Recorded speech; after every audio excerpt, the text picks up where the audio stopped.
All right, this morning we're talking about peace of mind with our most important investment. John Hansen, a registered home inspector from Housemaster, joins us with tips and things we need to know about making that big purchase of home. Good morning, John. Thanks for joining us. Good morning, Bob. Thanks for having me. One of the reasons we want to get you on the show, there's been a trend, and I'm sure you've seen it and have been impacted by it.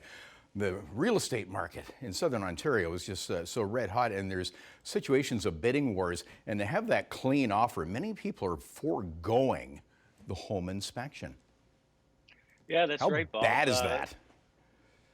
Well, it's pretty rampant if you want to call it that. Yeah, I'd say before the drop in home inspections have gone down probably 75%. If you look at all the transactions that have gone through. Without the That home much? inspections, yeah, absolutely. It's staggering. It's commonplace to see offers going through with 30 plus bids on it, and the house is going for $100,000+ over asking. So Now, would you advise people, even if, okay, they want the house so bad and they're taking that leap of faith, but would you suggest getting a home inspection after the fact? What are the advantages there? I would, Bob. That's a really good point. If you do a home inspection after, okay, you've already bought, didn't have the chance before to look at your house, but now you own it. You really should want to know what you have, the things that you may not know about, and then maybe a little maintenance checklist, things to get ahead of. Preventive maintenance is like taking your car in for a checkup and an oil change kind of thing. Yeah. Now, what are the things that you check? What do you look for, and what technology do you have at hand?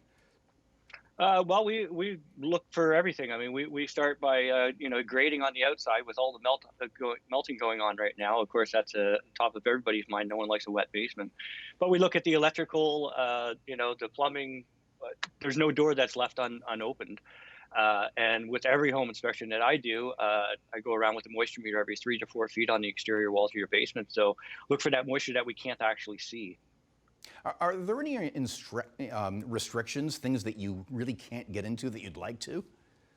Well, sure. I mean, if you watch some of these shows, you might imagine us tearing apart walls, but of course, when you don't own the house, you can't. That's an advantage too. If we're looking at it after you've already purchased a home, maybe there is something you'd want to do an explorative kind of dig on, so to speak. So yeah, we can open things up if you like. It's not our favorite thing to do, but yeah. So when the walls are closed, we can't see through them. So there's Yeah. no magic pill there. How is your industry regulated? Are there licenses? What do we look for when we're hiring a home inspector? Right. Yeah, no, there is actually no regulation right now. Anybody can print off a card and say that they're a home inspector. So it is buyer beware. The largest provincial association is Ontario Association of Home Inspectors.